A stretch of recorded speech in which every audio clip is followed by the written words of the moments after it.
Hello everyone, my name is Harshad Lakhera और recently मैंने SSC stenographer 2022 में AIR 190 सिक्योर किया है और मुझे लवासना ग्रेड डी मसूरी में डिपार्टमेंट मिला है।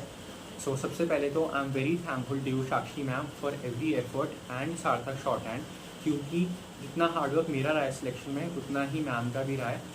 तो वो हमको लगभग 4 या 5 डिक्टेशन एवरी डे हमको डिक्टेट करती थी, और चाहे वो 80 पे हो या चाहे 100 पे स्पीड हो, मैम हमेशा प्रिसाइसली बोलती थी। So I am very thankful to Sakshi ma'am for your efforts. और अब मैं अपनी थोड़ा प्रिपरेशन का अप्रोच शेयर करूँगा, तो आप लोगों को अगर लगता है कि आप इम्प्लीमेंट कर सकते हो तो आप ज़रूर करें।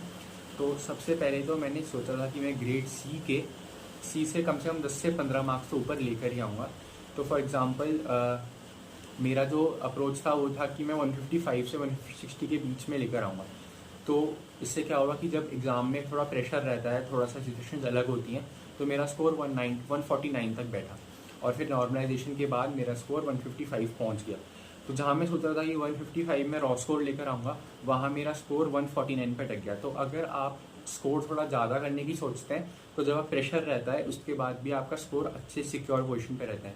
अब ग्रेड सी की जो कट ऑफ है उससे ऊपर जाने का क्या फ़ायदा है कि आप एक तो कि अगर आपकी कट ऑफ ज़्यादा भी चली जाती है तो आपका ग्रेड डी में तो पक्का पक्का सिलेक्शन है ही, और आपको अपनी मिनिस्ट्री चूज़ करने का भी मौका मिलता है कि अगर होम टाउन में रहना है और आपको डिजायर्ड मिनिस्ट्री चाहिए तो आपके मार्क्स अच्छे होने चाहिए। उसके लिए ग्रेड सी की कट ऑफ से ऊपर ही एम करो। अब दूसरा मैं अपने स्किल टेस्ट के बारे में बात करता हूँ। तो स्किल टेस्ट में मैं हमेशा 4 डिक्टेशन उठाता था, 4 से ज़्यादा ही, लेकिन मिनिमम 4 मैं डिक्टेशन तो करता ही करता था दिन भर में, और उनमें से 2 तो मैं मिनिमम टाइप करता था। मैं अपनी डिक्टेशन में एरर जो थे वो खुद ही निकालता था। तो जो भी मैं टाइपिंग के एरर्स होते थे वो एक नोटपैड में डालता था। ये मेरी कॉपी थी। ऐसे नोटपैड में मैं सारे एरर्स अपने लिखता था और उनके आगे थोड़ी शॉर्ट हैंड की प्रैक्टिस भी कर लेता था, ताकि मेरे दिमाग में वो छप जाए कि मैंने ये एरर किए हैं, और अगली बार जब मैं वो लिख रहा हूँ डिक्टेशन में या फिर टाइप कर रहा हूँ तो मेरे दिमाग में वो आ जाए कि इसकी स्पेलिंग ऐसी होती है, या फिर ये मैंने छोड़ा था इस बार नहीं छोड़ना है। अब इसमें सारे एरर आ जाएंगे, चाहे वो ओमिशन के एरर हो, चाहे वो ग्रामेटिकल एरर्स हो, चाहे वो स्पेलिंग मिस्टेक के एरर हो। और आपको मैं ये भी हमेशा ध्यान रखता था कि मैं अपने टाइपिंग का टाइम कम से कम कर सकूं। मैं अपना रीडिंग का भी टाइम नोट करता था, क्योंकि वहाँ पे हमको कैसे भी कीबोर्ड मिल सकते हैं और हो सकता है कि हमारा टाइपिंग का टाइम ज़्यादा लगे। तो मैंने हमेशा कोशिश करी थी कि मैं अपनी टाइपिंग की स्पीड तेज़ रखूँ, ताकि मैं बाद में उसको एक बार रीड भी कर सकूँ, कहीं मैंने कोई लाइन स्किप तो नहीं कर दी। अब मेरा एक और अप्रोच था कि क्योंकि हमारा पेपर 2 बार कैंसिल हुआ है, तो पहली बार जो हमारा मैटर बोला गया था वो बहुत ही अनयूजुअल मैटर था, जो कि था जनरल मैटर। और उसके बाद मैंने बहुत सारे जनरल मैटर भी करे हैं, बहुत सारे न्यूज़पेपर भी करे हैं, लेकिन उससे पहले भी मेरे मैटर में बहुत वेरिएशन था। मैंने केसी भी प्रैक्टिस करी है, मैंने प्रोग्रेसिव भी प्रैक्टिस करी है, मैंने जो इंग्लिश की टाइपिंग बुक्स होती हैं वो भी प्रैक्टिस करी है, और न्यूज़पेपर भी मैंने प्रैक्टिस करे हैं। तो इससे क्या होता है कि जब आपका मैटर में वेरिएशन होता है ना, तो आप बहुत ज़्यादा कॉन्फिडेंट होते हैं कि जब आप एग्ज़ाम में लिखने जाओगे तो आपका हाथ सेम वैसे चलेगा जैसे आप कोचिंग में करते थे। तो मेरा ऐसे हुआ कि जब मेरा पेपर बोला गया, क्योंकि इस बार तो काफ़ी आसान डिक्टेशन बोली गई थी, तो मेरे लिए सिर्फ एक नॉर्मल सा रूटीन था, जैसे मैं अपने कोचिंग में लिखता था वैसे ही मैंने वहाँ पे लिखा और आराम से मेरी टाइपिंग भी हो गई।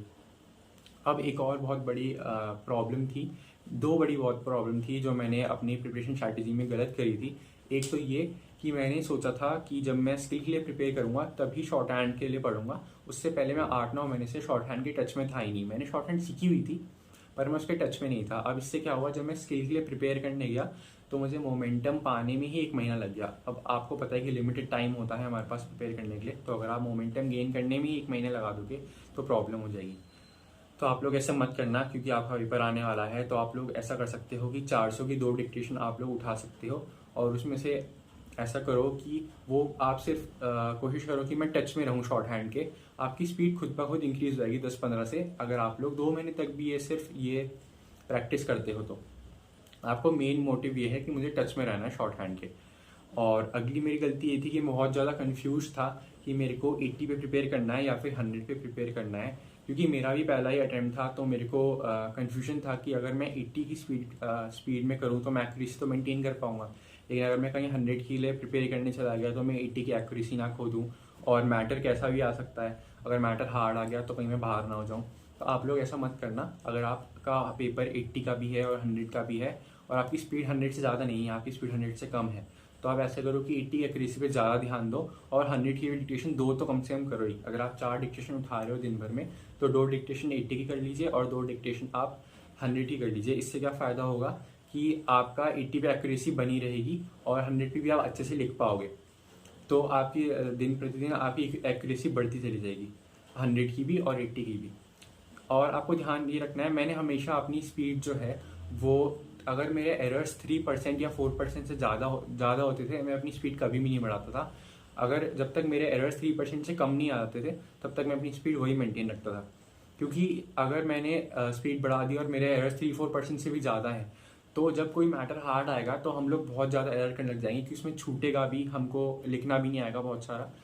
तो ये एरर परसेंटेज जो है वो रिजर्व फैटी के लिए ऑब्वियसली थोड़ा सा 1-2% बढ़ जाएगा, क्योंकि उनको ज़्यादा एरर्स अलाउड होते हैं।